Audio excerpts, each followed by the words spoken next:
오늘의 마지막 영상입니다. 야, 이거 어려워요. 이 공기업 요금 문제는 굉장히 까다로운 문제입니다. 왜냐하면 공기업의 입장만 생각할 수가 없게 돼 있어요. 우리나라는요. 그리고 323쪽, 323쪽의 맨 위에 줄이요. 단일 요금제는 전체 판매량에 대해서 같은 가격을 설정하는 거다. 이건 너무 쉽죠. 너무 쉽고요. 복수 요금제란 이용량에 비례하여 지불되는 사용량의 요금이 있고, 사용량에 관계없이 기본 요금을 부과해서 기초적인 수익을 획득하는 방식, 이걸 2부 요금제라고 한다. 그러니까 2부 요금이 두 가지로 나눠져 있다는 얘기입니다. 자, 다시요. 단일 요금제는 간단해요. 그냥 똑같아요, 가격이. 복수 요금제는 이용을 많이 하면 할수록 조금씩 돈이 늘어나는 거. 2부 요금제는 네가 쓰든 안 쓰든 간에 기본 요금은 내야 되는 거. 이게 2부 요금제요. 자, 그래서 323쪽에 이제 세 번째 문단. 복수 요금제와 유사한 가격 구조 결정으로는 부담 요금제가 있다. 부담 요금제는 비성수기 그리고 성수기로 나누는 것, 일명 피크 요금제라고 한다. 자, 성수기에는 돈을 높여서 받고 비수기에는 낮춰서 받는다. 우리 저 여행 레저 쪽 분야에서 우리 숙박을 잡을 때 보통 이런 경우가 많잖아요. 비성수기는 저렴하고 성수기는 비싸다. 이렇게 볼 수 있는 거죠. 이건 공기업에서도 마찬가지입니다. 이렇게 요금을 적용할 수가 있죠. 자, 그래서 일단은 이제 차별요금제의 개념을 이제 오늘 요 부분에서는 좀 볼 수가 있는데요. 324쪽에 위에서 세 번째 줄입니다. 예를 들어 우리나라 전력, 전기요금은 주택용과 산업용으로 차별화되어 있어요. 아까 제가 얘기 드렸어요. 이게 구분이 되어 있습니다. 같은 주택용 전력요금도 전기의 사용량이 증가하면 기본요금과 전기요금, 추가요금이 모두 오르는 누진적 요금 구조를 가지고 있다. 자, 우리나라는 차별요금제가 있어요. 이거는 차별요금제는 이런 거예요. 우리 가정용, 산업용, 그 다음에 또 다른 그 계열에서 쓰는 요금이 공식 같은 게 기본적인 양이 달라. 공식이 적용되는 게 다르고 요금도 기본 자체가 달라요. 기본 자체가 다른데 이렇게 차별 요금제를 하는 이유 중에 하나는 이거를 똑같이 만약에 적용한다 그러면은 형평성에 크게 어긋날 수가 있기 때문에 그런 거고요. 아까 우리가 첫 영상에서도 얘기했지만 요금을 낼 수 없는 분들도 많거든요.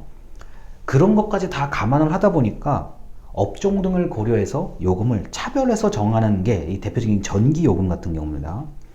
우리가 한 5년 전에 여름에 엄청나게 더웠어요. 엄청나게 더워서 전기요금이 갑자기 폭등했다 해가지고 난리가 났었죠. 근 한 달 동안 거의 인터넷 여론을 뜨겁게, 그리고 입에 담을 수도 없는 온갖 비난과 욕과 등등 해가지고 정부는 뭐 하는 거냐, 여름에 더우니까 세금을 더 걷는 거냐, 이런 식의 엄청난 비판을 받았죠. 그런데 이게 요금을 바꾸려고 해도 시간이 오래 걸려요. 여러분, 정부에서 하는 일은 기본적으로, 공기업도 마찬가지고, 뭔가 요구에 바로 반응할 수도 있는 것도 있지만 이 요금 체계 같은 경우는 즉시 반영하기가 굉장히 곤란한 부분이에요. 그래서 이번에 더운데 이걸 분명히 알아요. 뭔가를 하고 싶어도 요금을 바꾸는 데까지 걸리는 제도를 바꾸는 시간이 꽤 오래 걸린단 말이에요. 그러다 보니까 한 5년 전인가요?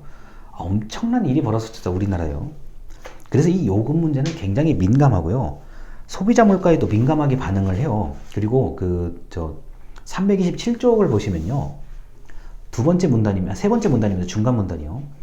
정부는 공공요금이 시장 원리나 비용 변화에 따라 자연스럽게 적응하도록 내버려두는 게 아니라 소비자 물가 목표에 맞춰 조정한 것이 사실입니다. 우리나라 앞으로도 그럴 거예요. 우리나라가 이 정부에서 반드시 물가 관리를 해야 되는 품목이 한 100개 정도가 있어요. 우리 라면, 그 다음에 이제 짜장면, 술, 이런 거, 우리 요새 지금 이 영상을 찍을 때 배추 김장해야 되는 배추요. 이런 것들이 굉장히 민감해요. 정부에서는요. 그래서 이걸로 물가가 한 번에 안 높아지도록 굉장히 관리하는 정책을 쓰는데, 지금 제가 오늘 영상 다 통틀어서 얘기하는 그런 그 서비스나 이런 것들이 전부 다 그 안에 다 들어가요. 요금 함부로 올리면 안 되는 것들이 들어가거든요. 그러다 보니까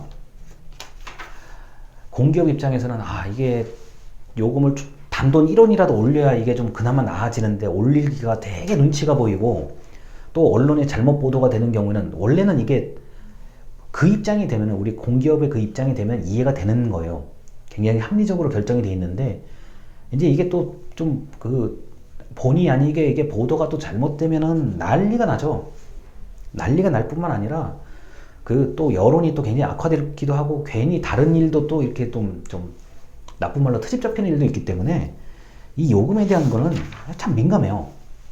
우리 명품이라고 하죠. 고가 상품은 서로 막 돈을 주고도 사려고 그러고, 예약이 돼 있어도 나는 그것만 가질 수 있으면 나는 기다릴 수 있어 라는 그런 품목도 있는 반면에, 이 공공성이 포함된 요금 같은 경우는 10원, 100원 오르는 거에 굉장히 민감하게 반응을 해요. 그게 굉장히 더 이제 손해보는 것 같고, 그런 기분이 들고, 실제로도 큰 것을 얻는 것보다 작은 거를 잃는 거에 대한 또 사람의 심리가 더 좀 민감하거든요. 그러다 보니까 이런저런 얘기가 엄청 많아요. 이 공기업의 요금에 대해서는. 그리고 제가 첫 영상 찍을 때도 말씀을 드렸지만, 이 요금에 관련된 부분은 굉장히 전문성이 높아요. 그래서 제가 이거를 딱 요거는 뭐다라고 설명을 드리기가 좀 어렵고, 공기업의 입장, 정부의 입장, 소비자의, 그러니까 쓰는 사용자의 입장을 제가 이제 조금씩 말씀을 드린 겁니다. 그래도 비교적 요금에 대한 내용이 어렵기는 해도 들어보면 좀 사회 현상을 이해하는데 굉장히 도움이 많이 돼요. 어차피 공기업의 자율성을 유지하려면 돈을 가지고 있어야 자율성을 유지하거든요. 그러다 보니까 이건 제가 좀 여러 가지 입장을 돌아가면서 좀 설명을 드린 이런 수업이라고 보시면 되겠습니다. 자, 오늘 들어주셔서 감사하고, 이제 특별히 어려운 부분이 앞으로는 없을 거예요. 이제 안심하고 들으시면 되겠습니다. 감사합니다.